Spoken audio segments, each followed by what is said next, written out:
Ok, muy buenos días. Damos continuidad entonces a nuestra jornada académica con la tercera ponencia titulada El problema filosófico de la objetividad del conocimiento científico entre lo cultural, lo ideológico y lo biocognitivo. Agradecemos profundamente al magíster Frank Rodríguez Cárdenas por su presencia y por la oportunidad de compartir con nosotros sus reflexiones sobre este tema tan relevante y complejo además, ¿no? Ok, entonces la conferencia tendrá una duración aproximadamente de 45 minutos. Al finalizar abriremos un breve espacio para las preguntas y comentarios por parte de los asistentes.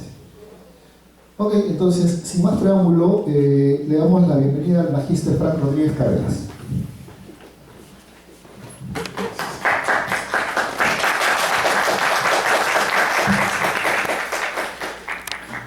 Buenos días a todos los presentes que necesitan en esta oportunidad para escuchar una ponencia que he titulado El problema filosófico de la objetividad del conocimiento científico entre lo cultural, lo ideológico y lo biocognitivo.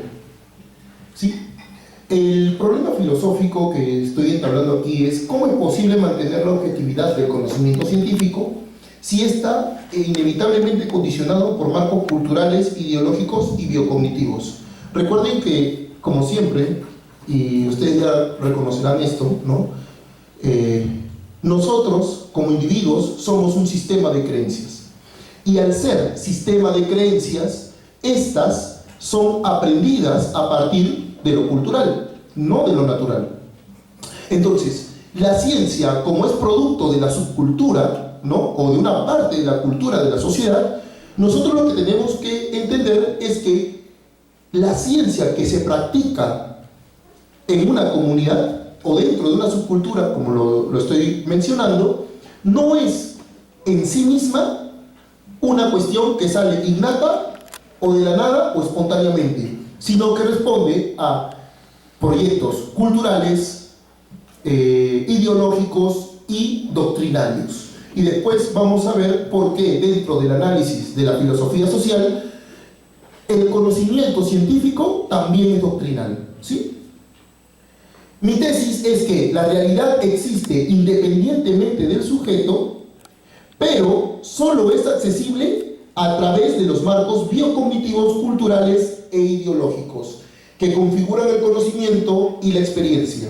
Sin embargo, a diferencia de otras formas de saber, como la religión, la cosmología, culturales, etcétera, etcétera, la ciencia desarrolla procedimientos de crítica, contrastación empírica y validación intersubjetiva, y en esto parto de dos rigores o fundamentos básicos que tienen todas las ciencias: rigor y objetividad, ¿sí? En ese sentido, permiten trascender parcialmente esas mediaciones sociales y cognitivas y construir un conocimiento capaz de referirse a aspectos reales del mundo. En otras palabras, mi exposición o mi ponencia va a relatar desde lo biocognitivo, es decir, desde la estructura de lo que es lo mental, pasando por el aspecto biológico y evolutivo, esto cómo se imbrica con el pensamiento social, ¿no? O como yo le he llamado, doctrinario social, y al final vamos a ver cómo se ve o cuál es el sentido que se tiene de la posición objetiva de la ciencia con respecto a otras formas que yo le voy a llamar en este sentido conocimientos, como se puede ser la religión o las cosmovisiones culturales, etcétera, etcétera, etcétera. ¿Sí? Vamos a partir de esto. Para apoyarme en la tesis que he presentado a continuación, me estoy basando en el realismo crítico y el realismo estructural. En ambos casos, se diferencia del realismo ingenuo y del constructivismo, ¿no?, exagerado o extremista, porque estos sí mantienen una parte moderada. Hay una realidad externa a nosotros, pero en el caso del realismo crítico, nosotros accedemos a ellos mediante conceptos, modelos teóricos, ¿sí?, Y en cambio, el realismo estructural lo reconocemos o reconocemos en la exterioridad a partir de relaciones lógicas o relaciones estructurales simbólicas, ¿ok? En este caso, o en estos dos casos, sea cualquiera de los dos, alguien me podría decir, pero ¿por qué no te decides por una de las dos? Porque no es tan fácil decidirse por una de las dos. Tienen similitudes y también diferencias significativas. ¿Pero por qué me apropio de las dos? Porque mi posición, antes de pasar a la objetividad práctica como práctica intersubjetiva, mi posición es esta. Es un sentido pitagorizado epistemológico. ¿Qué quiere decir? Que yo entiendo la construcción de la mente como un proceso funcional, como un proceso de desarrollo evolutivo del cerebro para poder orientarse y mapearse en la realidad. ¿Y esto a partir de qué lo hace? De las formas. La forma, ¿sí?, como puente de realidad de lo mental y lo mental. ¿Qué quiere decir que hayan formas? ¿Ok? ¿Qué quiere decir que hayan formas? La forma es la plasticidad o funcionalidad que tiene el cerebro para poder orientarse o narrativizarse. Ya después vamos a ver qué es una narrativa y con esto vamos a ligar al yo, y voy a proponer que el yo en realidad no existe como realidad, sino que es una existencia de recurso funcional ontológico, ¿sí? Y hasta repercute en el funcionamiento de condición de posibilidad lógica dentro de los marcos epistémicos. Pero eso lo voy a decir pausadamente y deletradamente después. La forma es la plasticidad o la forma o el recurso de adaptarse de la mente, que es una función del cerebro, ¿ok?, para reconocer símbolos o para reconocer las percepciones que tiene el individuo dentro de la realidad. En este caso, las matemáticas, el lenguaje, la música, la moral, nacen de ese mismo proceso morfogenético. En otras palabras, cuando nosotros, y esto me han escuchado muchos alumnos decir, cuando nosotros representamos la vocal A, esa no es la A, esa es la representación simbólica. Cuando nosotros colocamos, por ejemplo, un triángulo o un cuadrado, no es el triángulo y el cuadrado, es la representación simbólica. Lo que nosotros hacemos en realidad es, mediante la neuroplasticidad, recurrir a tipos de luces, percepciones, sensaciones, movimientos repetitivos, memoria, para poder reconocer y estructurar símbolos y que eso tenga una práctica comunicativa dentro de la colectividad. El uno no es el uno realmente, sino que es la representación simbólica. Entonces, allí sí tiene sentido Cassirer cuando dice que el hombre es un animal simbólico. Y más adelante, en la página 110 de el libro de Cassirer, Cassirer te va a decir, nosotros no reconocemos objetos en el mundo, sino sentidos simbólicos que están en el mundo, y ahí reconocemos el significado. ¿Sí? Esa es la construcción que nosotros vamos a ver a partir de ello. Por lo tanto, a partir de esto, ¿sí?, a partir de esto, la objetividad va a realizarse, como lo dice Popper en el capítulo 5 de la introducción, ¿no?, de la lógica de inversión científica, y como lo dice Damasio, y como lo dicen varios autores, ¿no?, la objetividad científica es una práctica intersubjetiva de individuos que practican cierto conocimiento científico, ¿sí? Por lo tanto, cuando hablamos que toda objetividad científica es un proceso intersubjetivo, me voy a afianzar en Agassi, el cual toma esta posición, que la objetividad tiene como recurso la práctica intersubjetiva y su fiel aliado de evolución estructural y de reconocimiento cognitivo sería la razón. Entonces, aquí surgen dos cuestiones básicas. Si la objetividad científica es como propone Agassi, un proceso intersubjetivo sostenido por normas racionales compartidas, entonces la pregunta sería el problema del fundamento natural del conocimiento, ¿no? ¿No habría que admitir que esa intersubjetividad misma surge de la actividad cerebral común a los sujetos cognoscentes, de modo que la verdad científica se funda más en una coherencia neurocognitiva compartida que en una correspondencia absoluta con la realidad? Esa es la primera.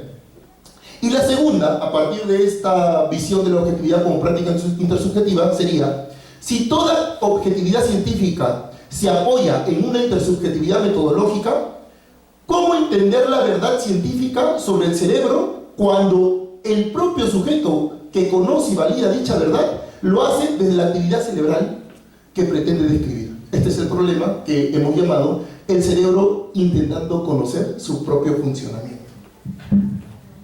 Es algo como un profesor cuando estaba en mi época de estudiante me decía: el ojo no puede ver al ojo que se mira a sí mismo, ¿no? Lo mismo en este caso. El cerebro, ¿cómo intenta ver esta estructura?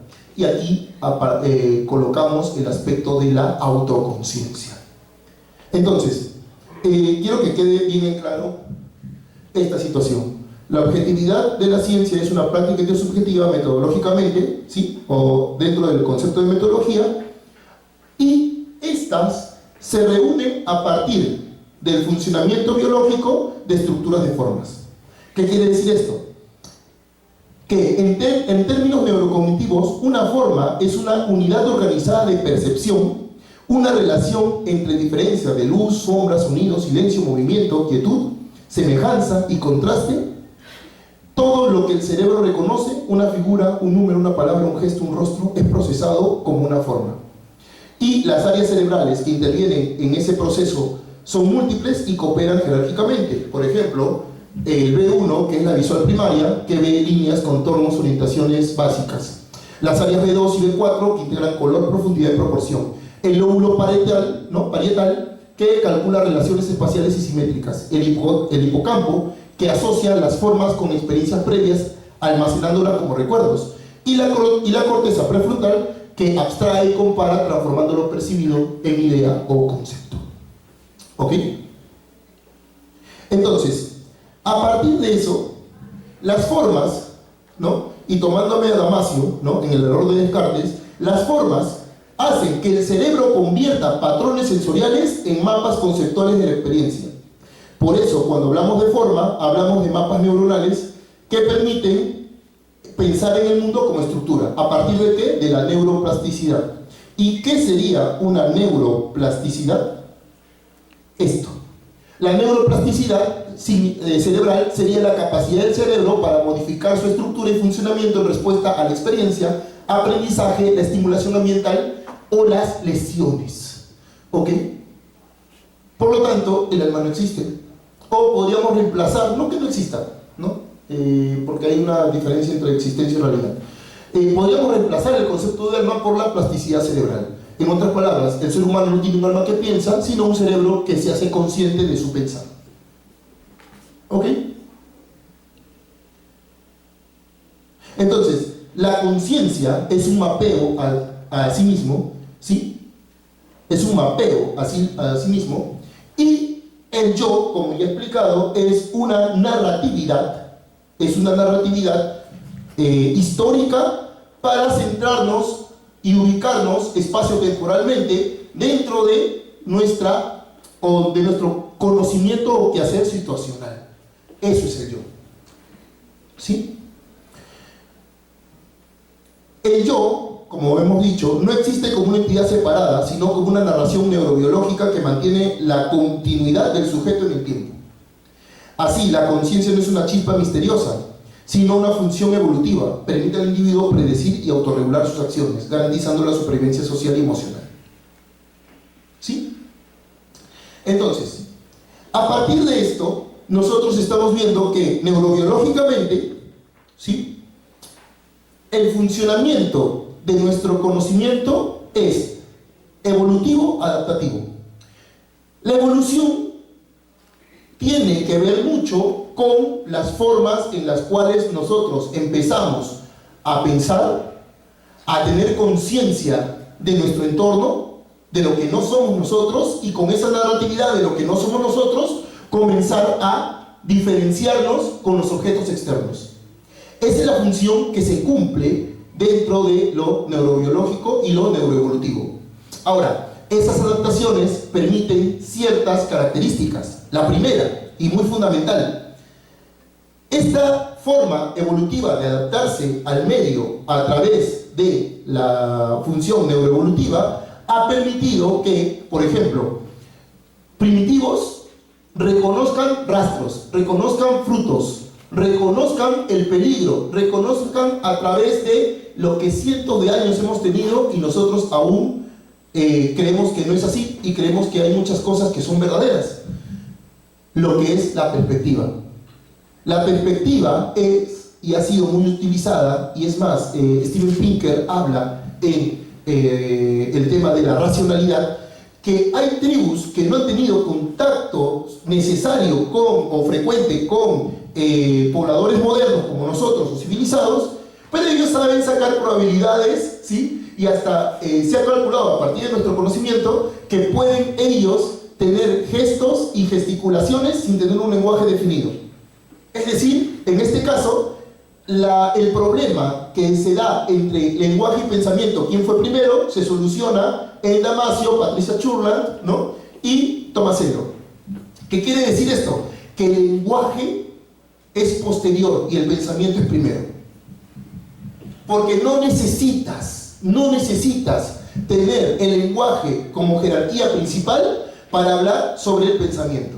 Y esa es aquí muchas de las críticas que se le van a decir a muchos filósofos del lenguaje o filosofía analítica, que hablan de que el lenguaje y el pensamiento son uno solo. No. El lenguaje es el simbolismo que expande, el simbolismo o la estructura simbólica que expande las formas de sistemas de creencias compartidos dentro del pensamiento. Porque es más, neurobiológicamente se ha evidenciado que hay formas gesticulares, hay formas de pensamiento que no recurren, uno, ni a la imagen, y dos, ni a la forma que se estructura en el lenguaje. Por ejemplo, si yo digo, pásame la botella, ¿yo me estoy imaginando la botella? ¿Estoy conceptualizando la botella? No, solamente estoy referenciando el objeto, sin necesidad de poder imaginarlo, conceptualizarlo, visualizarlo. Tengo hambre, no me estoy imaginando la idea de mi plato preferido, solamente tengo hambre. Estoy teniendo una concepción de sentido y referencia. Y eso es lo que Tomasello y Charles hablan, ¿no? En este caso, ¿no?, se le prenden a Wittgenstein, ¿no?, que habla que los límites de mi lenguaje son los límites de mi mundo. Y más aún en investigaciones filosóficas, cuando dice que los estados mentales no son hechos interiores, sino usos públicos dentro de los juegos del lenguaje. Sin embargo, la neurociencia contemporánea ha demostrado que existen procesos mentales inconscientes, prelingüísticos y emocionales que anteceden a la forma verbal. Antonio Damasio formula con precisión que la mente no comenzó con el lenguaje. El pensamiento precedió las palabras y las emociones, y los sentimientos, y a su vez precedieron el pensamiento. Por lo tanto, el lenguaje no crea la mente, sino emerge de la mente biológica y constituida. En otras palabras, Damasio lo que te va a decir es que el principio de toda racionalización y justificación racional es la emoción. Nosotros tenemos primariamente una construcción emocional antes que una construcción racional. En el capítulo 3 sobre las emociones en ética, ¿no?, de Spinoza te va a decir: el hombre es un animal emocional que justifica muchas veces sus decisiones a través de la razón. Decidimos casi mayoritariamente, y eso es en el texto de En búsqueda de Spinoza, cuando cita esto, dice: decidimos muchas veces a través de las emociones o decisiones sentimentales antes que las racionales, y luego justificamos el porqué. Y eso no es culpa de ustedes, es culpa de la cadena evolutiva. porque nosotros tenemos dos condiciones básicas, que no es estudiar, sacar diplomas y todo lo demás. Lo único que tenemos son dos condiciones básicas: tratar de mantenernos con vida y reproducirnos. Nada más. Tratar de mantenernos con vida y reproducirnos. Profe, y alimentarse, bueno, usted está en tratar de mantenerse con vida, ¿no? O Frank, y alimentarse, mantenerte con vida, listo. No tienes otra cuestión más. Por lo tanto, el lenguaje no crea la conciencia, pero sí la expande, nos simplifica y permite que el sujeto que piense a sí mismo construya memoria, identidad moral y proyección temporal. Por lo tanto, la mente es antes del lenguaje. Voy a reducir un poquito más para que pueda, porque al principio esta ponencia me salió como 62 diapositivas. La he reducido a 31 y aquí tengo que reducir más porque me han dado 45 minutos. Así es. Entonces, podemos ver estas situaciones. Por lo tanto, yo planteo un realismo crítico naturalizado. Descartes, Hume, Kant y el primer Wittgenstein se equivocaron en subestimar la dimensión biológica.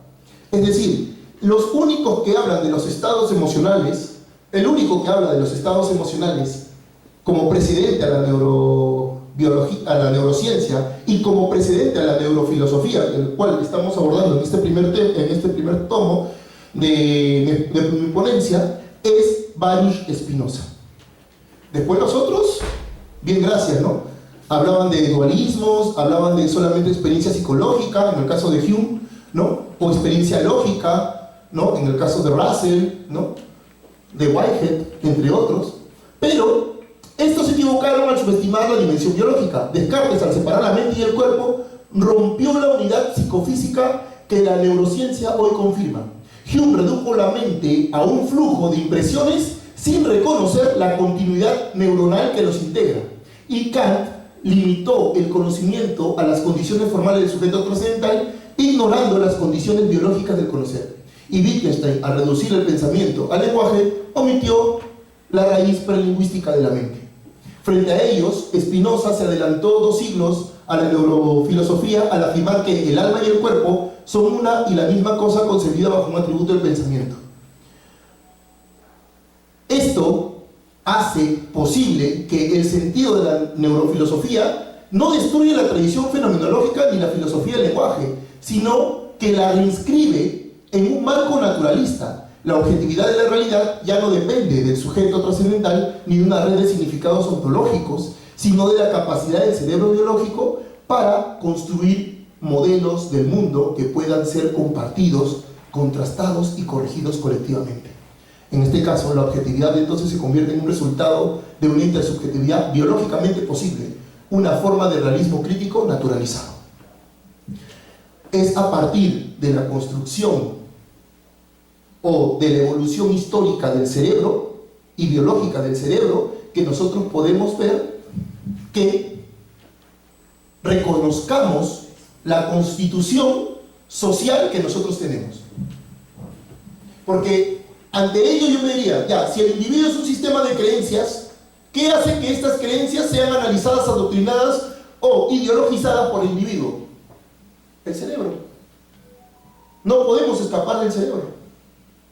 Por eso que hay muchos autores, ¿no? Como Daniel Dennett, por ejemplo, que presenta que la filosofía de la mente, o la neurofilosofía también, deberían ser las primeras instancias de disciplinas filosóficas a estudiar, para después comprender todas las demás, o todos los demás tipos de filosofía.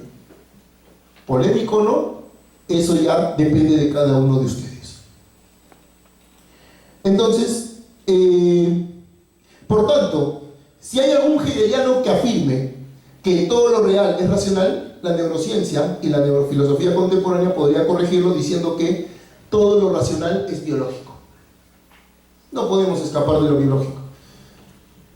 No podemos escapar de las estructuras mentales, porque es lo que nos sostiene, es lo que nos hace hipotetizar, y esa es la relación entre imaginación e hipótesis, y es lo que se está perdiendo hoy en día. Hoy en día el científico ya no imagina, ya no hipotetiza, solamente a partir de las discusiones preestablecidas anteriormente, comienza a resolver los temas. No hay algo sorprendente, no hay algo que asombre en ese sentido, ¿no? Esa es la función que se tiene en este caso. De la biología al símbolo y cómo el conocimiento se vuelve lenguaje. El salto de la biología a la cultura ocurrió cuando el cerebro, ya capaz de reconocer formas, empezó a representarlas y comunicarlas. La función simbólica, ¿no?, transformó la percepción en lenguaje y la reacción adaptativa en pensamiento. Cassirer escribió: el hombre no vive en un universo de cosas, sino en un universo de símbolos. Esa afirmación condensa el paso evolutivo decisivo, donde la cognición dejó de ser adaptativa para volverse interpretativa. Entonces, en términos neuroevolutivos, el aumento del tamaño del neocórtex, que es reciente, ¿ok?, y la interconexión de las áreas asociativas permitieron integrar la emoción, la memoria y la percepción en un sistema de significado. A esto, ¿no?, es lo que yo voy a llamar adoctrinamiento social, donde está impregnado en el concepto de hábitus de Bourdieu, el conjunto de esquemas de percepción, acción y valoración que una sociedad se inscribe a sus miembros. Es decir, que a partir de o desde el momento en que naces, ya tienes, dependiendo tu localización geográfica, una religión, o de repente ateo, una cierta posición ideológica, una cierta condición social, una cierta clase y un cierto fundamento de cómo entender las cosas. Eso es básico. Lo que el cuerpo repite, el cerebro consolida. Los circuitos neuronales de la costumbre se vuelven rutas automáticas del pensamiento. El hábitus, entonces, no es solo una categoría sociológica, es también un fenómeno neurocognitivo de plasticidad sináptica socialmente dirigida. Si la evolución biológica molió el cerebro, la evolución cultural lo programa. Estamos programados a partir de nuestras realidades simbólicas, el lenguaje, ¿no? Y aquí sí tiene mucho asidero Russell, ¿no?, Wittgenstein, Frege, ¿no?, Heidegger, ¿no?, en ver cómo el lenguaje y cómo la parte óntica y ontológica se desarrolla o se despliega dentro de la sociedad o de la cultura.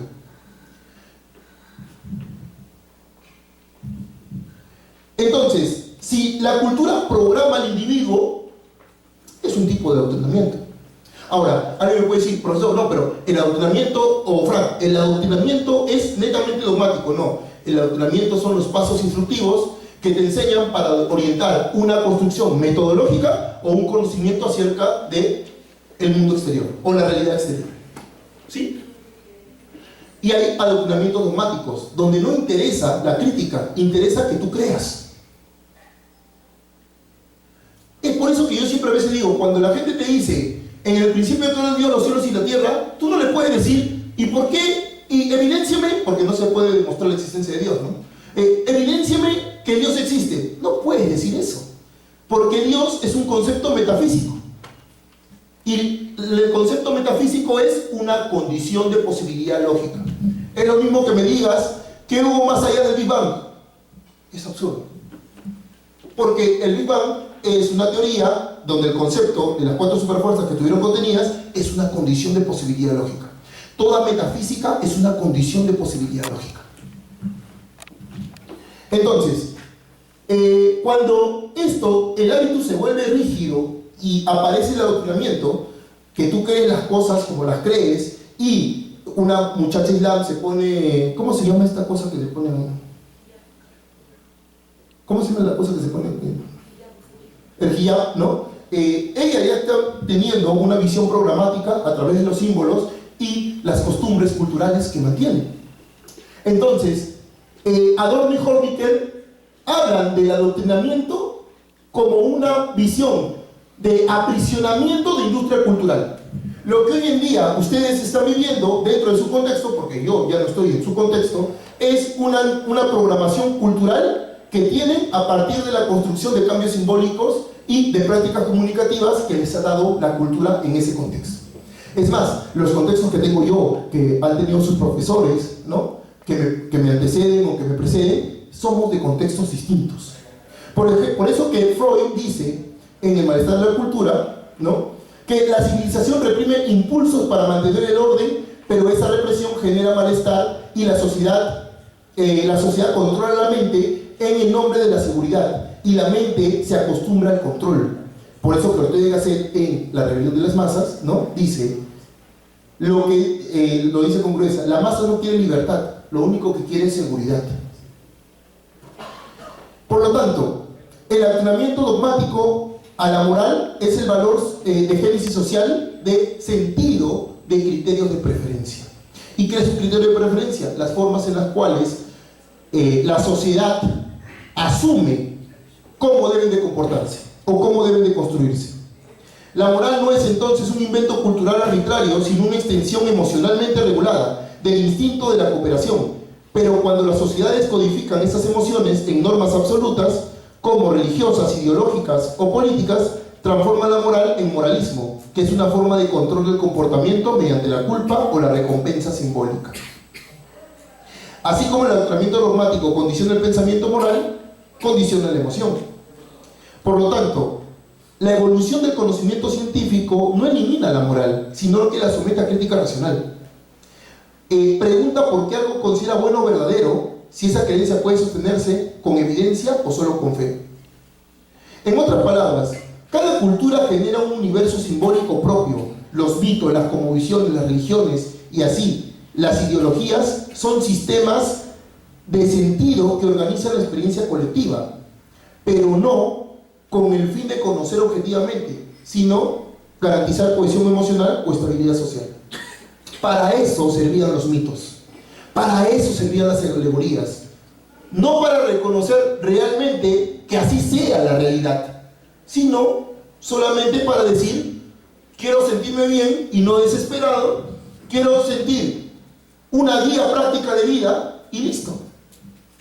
Quiero que Dios esté en mi vida para saber que el que me hizo mal se va a ir al infierno y yo voy a ir al cielo. ¿Y qué pasaría si terminamos con esos absolutos? ¿Qué pasaría, la pregunta clásica de si Dios no existe? O si las divinidades no existen.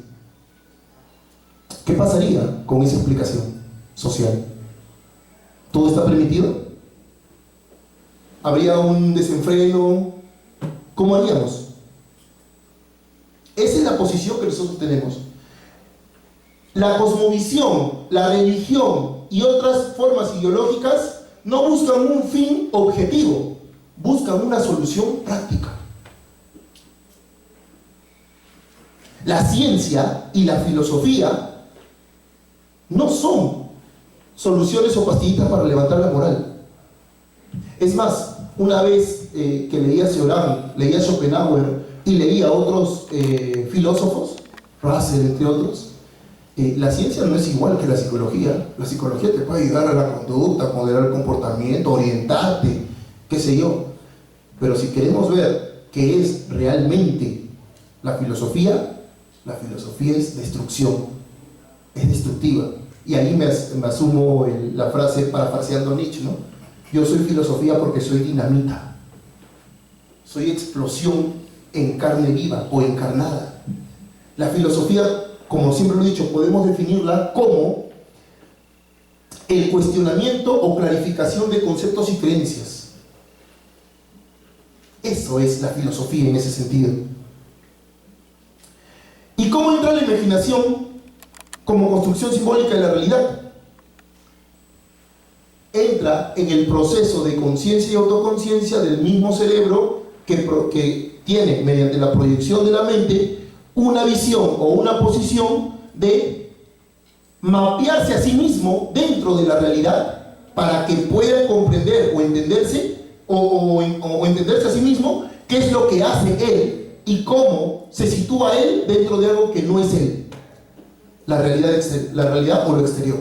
Eso es lo que hace la imaginación. A través de la imaginación el cerebro permite simular el mundo antes de actuar sobre él. Esa simulación da origen tanto al mito como al experimento científico. La diferencia radica en que la verificación, el mito, se sostiene por consenso emocional y la ciencia por evidencia. En ese sentido, la imaginación científica no niega la poética, sino que la disciplina. Busca distinguir entre lo que el cerebro imagina y lo que la realidad permite sostener. La ciencia no destruye la imaginación, sino que la integra a sus métodos. Entonces, la realidad objetiva está entre la creencia y el método. ¿Cuánto me falta? Ya, chévere. Por lo tanto, la ciencia representa el punto más alto de la evolución cognitiva. Mientras que las cosmovisiones tradicionales sostienen creencias, la ciencia sostiene un sistema de verificación. Su objetividad no la separa del humano, sino la vuelve más humana. Es el intento consciente de superar el engaño de la percepción, el dogma y el deseo de certeza. Esta capacidad de autorreflexión la emparenta con la autoconciencia individual. Así como el cerebro puede pensarse a sí mismo, la ciencia puede examinar sus propios límites y errores y avanza mediante la corrección. ¿Qué pasaría si la ciencia soluciona todos o explica todos los problemas o explicarse todas las formas que hay fuera de ellos, de la realidad o de la sociedad? Ya no sería ciencia, pues, ¿no? Ya tendría toda la solución completa y pasaría a ser religión científica, ¿no es así? Pero no va a suceder eso, porque la teoría que nosotros manejamos dentro del modelo teórico, porque recuerden, no pasamos de la teoría a la realidad, la plasmación de la teoría se da dentro de un modelo teórico, y no confundamos sistemas con modelos teóricos. Los modelos teóricos son representaciones simples de la realidad, instrumentales, como lo diría von Mises y Friedman, ¿ok? En ese caso yo sí me afianzo a un instrumentalismo ontológico y epistémico de los modelos teóricos, ¿ok? Entonces, nunca va a haber una teoría que tome la totalidad de la explicación a ciencia cierta. Como Popper dice, la alegoría de la metáfora de la red, la teoría es como una red de pescador que al tratar de acaparar todo, se les escapa los pescaditos pequeños. Siempre a una teoría se le va a escapar minuciosidades. Entonces, Fra, o profe, o señor Fra, lo que se está proponiendo como teoría de la neurofilosofía también está proponiendo en afianzamiento de la neurociencia. También es una teoría, entonces también es incompleta, sí. También tiene vacíos, sí. En eso me baso, ¿no? Siempre tenemos que darnos cuenta que las teorías son limitadas y que no podemos alcanzar todo. Es mejor hablar con sencillez o tratar de explicar con sencillez y que otro venga y te haga una refutación y una conjetura, que hablar en oscuro, en cuestiones metafísicas, metafóricas y todo lo demás, y porque no entienda nadie, hoy sí sabe, ¿no? Bacán, bravo, sí sabe, pero no entendí nada, pero sí sabe. Bacán ese pata, es filósofo. La lógica es el ser es la lógica. Ahí está. Definición circular, pero alguna metáfora debe tener ahí. Sí sabe. Por lo tanto, la objetividad científica no debe entenderse como una negación de la subjetividad, sino como su superación dialéctica, una cooperación entre mentes que buscan depurar el error individual a través del consenso racional. En una época dominada por relatos, conspiraciones y emotivismos, la ciencia sigue siendo el espacio donde el ser humano se atreve a pensar por sí mismo y donde el sapere aude, el atrévete a pensar por ti mismo, de Kant, en que es la ilustración, no es solo una consigna, sino una continuación de evolución de la conciencia.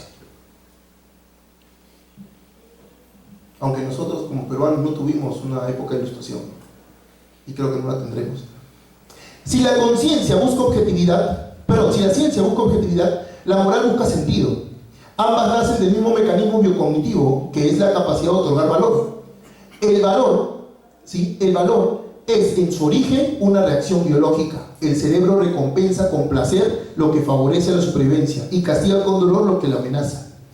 Pero cuando la sociedad traduce esas reacciones en símbolos, bueno, malo, justo, injusto, el valor se convierte en juicio moral. Erich Fromm explicó que la historia humana oscila entre esos dos modos de existencia y los denominó tener y ser.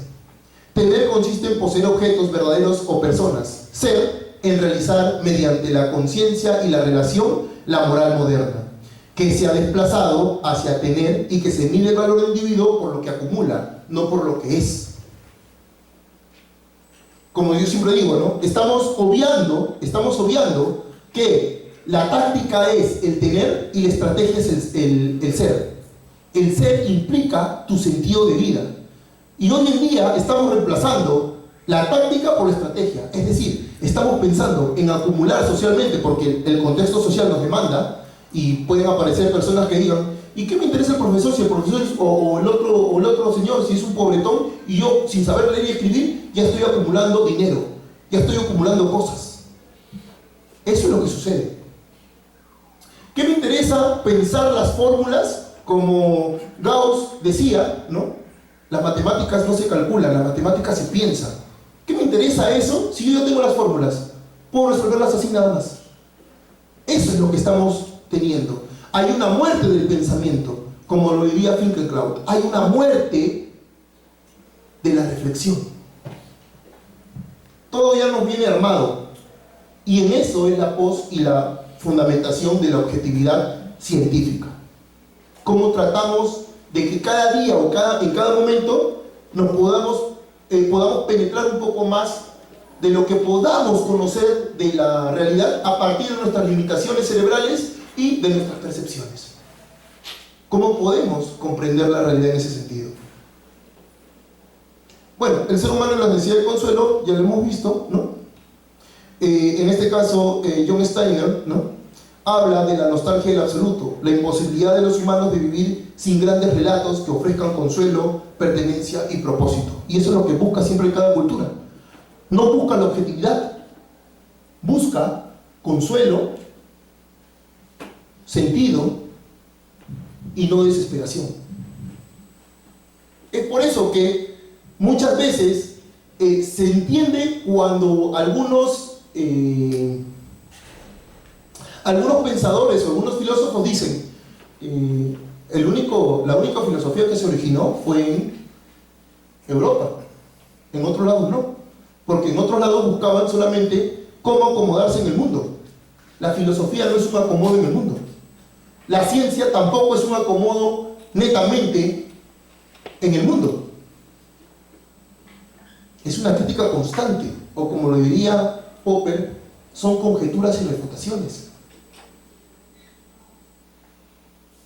El ser humano, saturado de información y estímulo, ya sabe qué merece su atención moral. Por eso recuperar la objetividad científica no es solo un acto epistemológico, sino también un acto de orientación moral. Distinguir lo importante de lo accesorio, la verdad del ruido, el saber del simulacro. Conclusión, para terminar, porque me hubiese gustado ver esta situación de Ortega y Gasset, ¿no? La gente prefiere repetir lo que otros piensan antes que enfrentarse al vacío de pensar por sí mismos.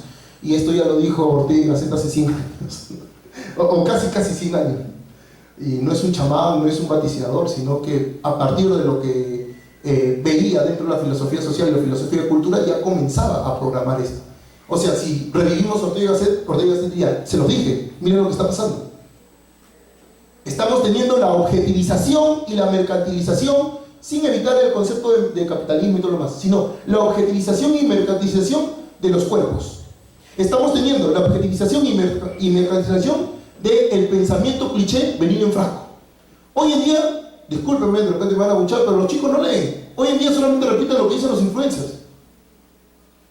Hoy en día repiten solamente muchos políticos lo que dicen otros oradores o personas miembros de alguna agremiación política, porque ni partidos políticos podemos decirles, porque no hay.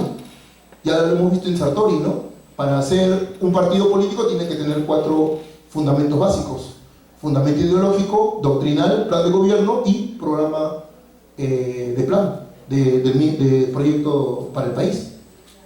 Es decir, cómo el intelectual concibe el proyecto del país.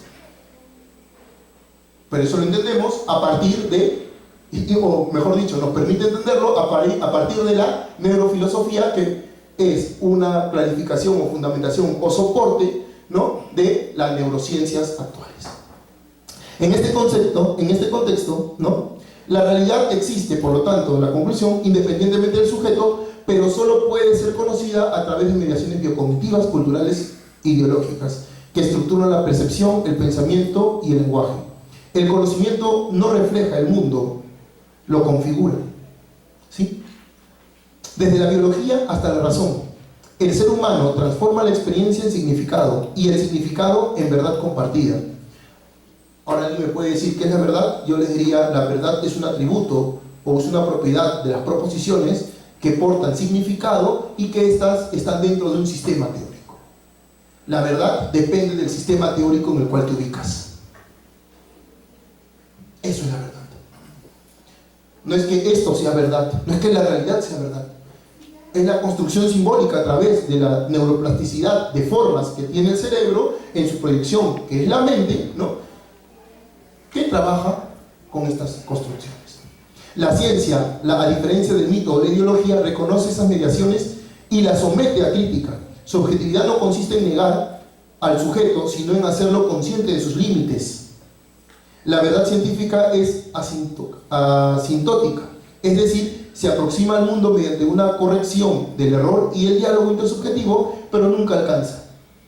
Ahí sí vemos o podemos analogar el nómeno kantiano, ¿no? Nunca vamos a llegar a conocer lo que es la realidad en sí, porque nuestro cerebro, a través de la proyección mental y otras funciones, lo limita, y nuestras percepciones también. En esa práctica de verificación constante, la ciencia se convierte en la forma más alta de autoconciencia colectiva. En tiempos dominados por relatos y adoctrinamientos, la ciencia debe representar la resistencia de la mente frente al conformismo. Su propósito no es imponer certezas ni verdades, sino sostener la libertad de pensar. Así que aquel que crea que tiene verdades reveladas, ¿no?, verdades dogmáticas, o que existe una verdad absoluta, yo creo que la ciencia no sería su afición o su obsesión, porque aquí nosotros en filosofía y ciencia lo que tenemos que tener como presente es el dolor de la lucidez. La lucidez es dolorosa, pero hay que asumirla como tanto. Por eso que a Heráclito le decían el filósofo infeliz. La lucidez te causa infelicidad, de que las cosas no eran así, o no debían de ser así, pero son. Así, la objetividad científica no separa al sujeto del mundo, sino que lo reconcilia con la razón crítica, revelando el conocimiento como un proyecto ético de lucidez y libertad. Muchas gracias.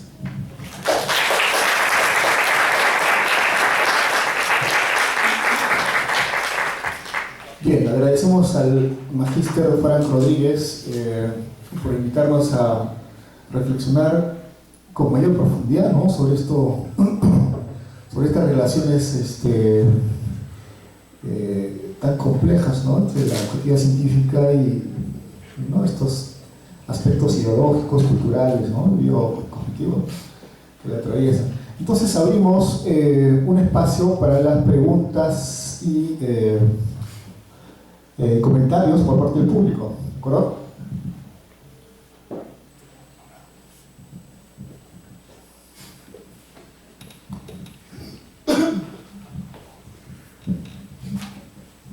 Muy buenas tardes a todos.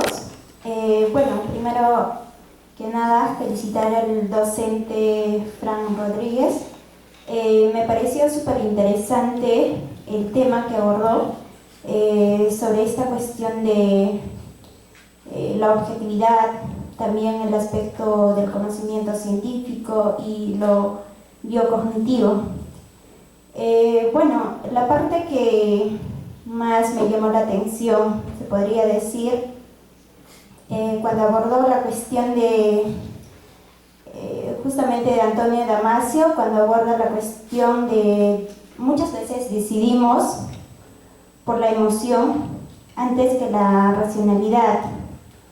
Y justamente yo estoy de acuerdo con esa idea de que tanto la emoción y la razón son conceptos fundamentales en el proceso de toma de decisiones, y efectivamente esto va a estar avalada por los aspectos de la neurociencia, que efectivamente dice en el caso de Phineas Gage que sostiene que tanto la emoción es fundamental en el proceso de toma de decisiones.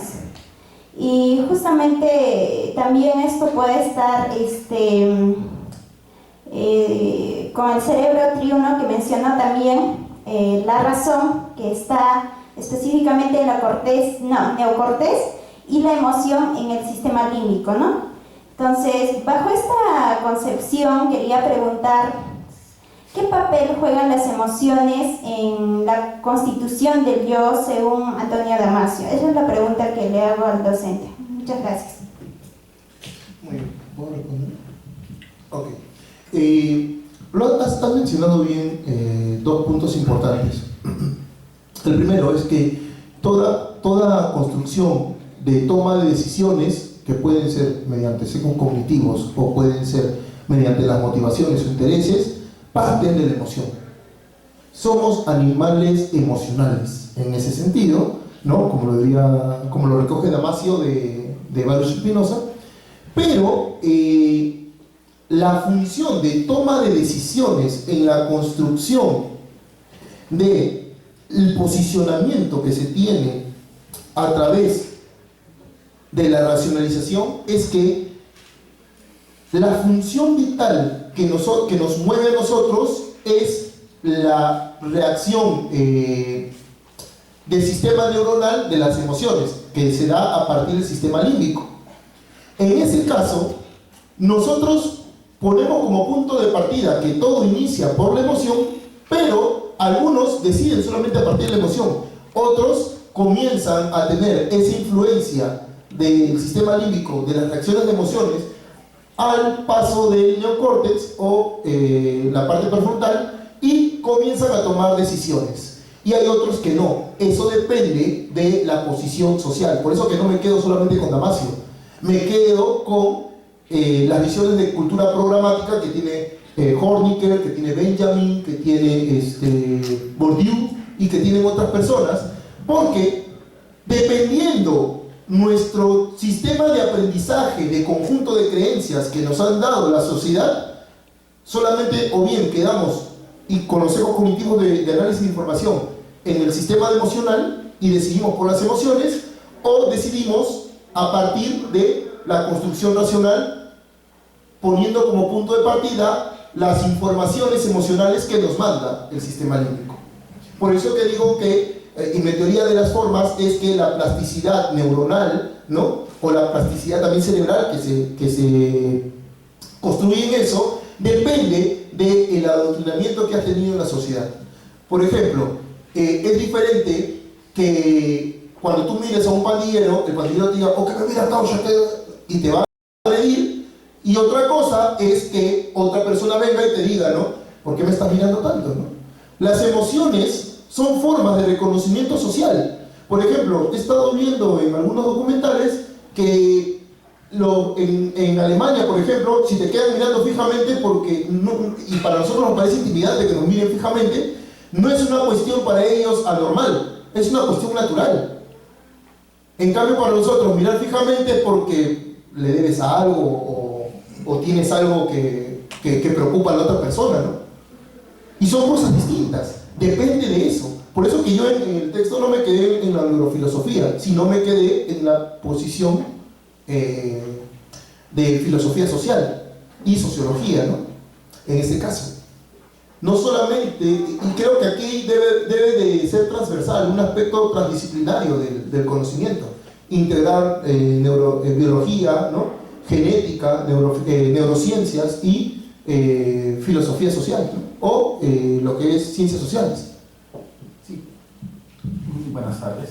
En una parte usted realiza una crítica a todos los filósofos del lenguaje, ¿no? Mencionando la reducción que hay de los aspectos mentales al momento de comunicarnos, ¿no? Aquí usted mencionó que estos serán signos, si mal no me equivoco. Símbolos, ¿no? Yo tengo entendido que, por ejemplo, lo bueno, el bien, no es tanto un símbolo, sino que es una categoría, porque engloba más características. Ahí yo parto, ¿qué distinción tendría usted entre el símbolo y la categoría? Porque, a mi parecer, el símbolo es una cosa, ¿no? Una definición que trata de englobar distintos fenómenos. En cambio, la categoría es Voy a usar una serie de juegos de lenguaje, ¿no? Es el aspecto neutro que tratamos de generar entre fenómenos similares para poder englobarlos, ¿no? Quisiera que me explique más bien ese punto de esa crítica de la filosofía del lenguaje que realiza. Bueno, ya definiste entre símbolo y categoría. Entonces, a partir de la definición que estás colocando, podemos decir lo siguiente. No existen neutralidades en una primera instancia. Hasta cuando escoges cierto sentido y cierto significado que le vas a dar a la concepción categórica, ya estás haciendo actos valorativos. Mi pregunta que siempre he tratado de frecuenciar es ¿qué hace que nosotros valoremos las cosas? ¿O qué parte de la neurociencia me puede explicar qué hace que nosotros valoremos las cosas? Y se podría decir dentro del neodarwinismo que es la visión adaptativa, ¿sí?, y fenotípica que ha tenido el individuo para poder relacionarse con el contexto y poder valorar las cosas. Ahora, cuando yo hablo de símbolos o colocamos categorías o símbolos o lo que fuese, todo está, o voy a colocarlo aquí, todo está circunscrito a estructuras de formas. ¿Por qué? Porque como he mencionado los autores anteriores, toda estructura de formas es una forma, para no redundar, es una construcción que hace el cerebro para orientarse en su entorno. No es que exista, o sea, alguien me puede decir, profe, entonces, ¿cuál es la diferencia con el constructivismo del lenguaje, ¿no? que todo es lenguaje y construcción social, exagerado? Es que nosotros, de la posición del realismo crítico, sí creemos que existe una fuerza, ¿no?, fenoménica llamada, que nosotros le hemos llamado gravedad. No que la gravedad no existe, sí existe, es real, pero no es que por magnitudes midamos 9,8 metros sobre segundo, no es eso. No es que la fuerza sea fuerza es igual a masa por aceleración, es una forma de concebirlo. La ciencia tiene conceptos y se clasifican en tres: comparativos, clasificatorios y métricos, donde miden magnitudes. Pero las magnitudes no son propiedades del objeto, sino formas de concepción que nosotros tenemos para hablar sobre el objeto. En cambio, cuando yo critico a los filósofos del lenguaje, ¿no?, y en este caso del segundo Wittgenstein, que hace del lenguaje ordinario para trabajar en lenguajes performativos como lo hace Austin y otros más, lo que yo estoy criticando en ese sentido es que ellos reducen solamente el lenguaje. ¿Y qué pasa con lo biológico? Es como los de ciencias sociales, que solamente reducen a la forma social. O sea, en las cuestiones solamente hacen géneros próximos, no hacen causas últimas. Los géneros próximos son los hechos que acontecen en una realidad cercana. Las causas últimas, las causas próximas son esas, ¿no? Y las causas últimas serían de dónde procede la raíz. Y yo estoy preguntándome eso, o sea, ¿por qué nosotros concebimos un Dios? ¿Ideas innatas? ¿Las ideas innatas existen realmente? Hay muchos artículos que les puedo pasar donde se ha puesto en cuestionamiento el concepto de ideas innatas. El concepto de mundo también es diferente al concepto de realidad. Realidad es lo externo que tenemos. El mundo son las construcciones simbólicas o de sentido y significado que nosotros tenemos en una práctica comunicativa para poder hablar de lo que es o lo que está fuera de nosotros. Ahora, la pregunta es, ¿el lenguaje realmente, cuando hablamos del lenguaje, habla sobre todas las categorías y las formas realmente y tal y como son? No. Entonces, esa es una evidencia de que el lenguaje, en el sentido social o antropológico, sí, nosotros tenemos ese lenguaje público que dice Wittgenstein, ¿no? O ese lenguaje performativo de acción que dice Austin, ¿no? O ese lenguaje naturalizado que dice Kripke en lógica modal, ¿no?, cuando refuta a Russell, ¿ok?, que el lenguaje también tiene construcciones metafísicas. Pero cuando nosotros nos quedamos ahí, decimos, ¿y esto de dónde procede? Y cuando decimos que de dónde procede, ya hay una pared que debemos romper. Y que la filosofía hoy en día se ha enquistado en eso: lenguaje, mente, dualismo, ¿no? Ryle, ¿no?, que el cerebro es la máquina, que cuestiona o critica a Descartes, ¿no? Y otras cosas más, y no rompemos esa frontera y nos ponemos a ver lo que Quine llamaría epistemología naturalizada, que ya debemos de abarcar eso, ¿no? Y que en otros países están abarcando y nosotros recién seguimos teniendo qué dijo tal filósofo y qué mencionó tal filósofo y qué mencionó tal filósofo, y no intentamos, aunque nos equivoquemos, hacer una propia sistematización teórica de lo que nosotros podemos pensar de problemas cruciales como este, ¿no? Muy bien. Agradecemos entonces nuevamente al magíster Frank Rodríguez Cárdenas por su tiempo de conocimiento. Entonces, con esto damos por finalizada esta ponencia, el problema filosófico de la objetividad y el conocimiento científico entre lo cultural, lo ideológico y lo biocognitivo. Muchas gracias.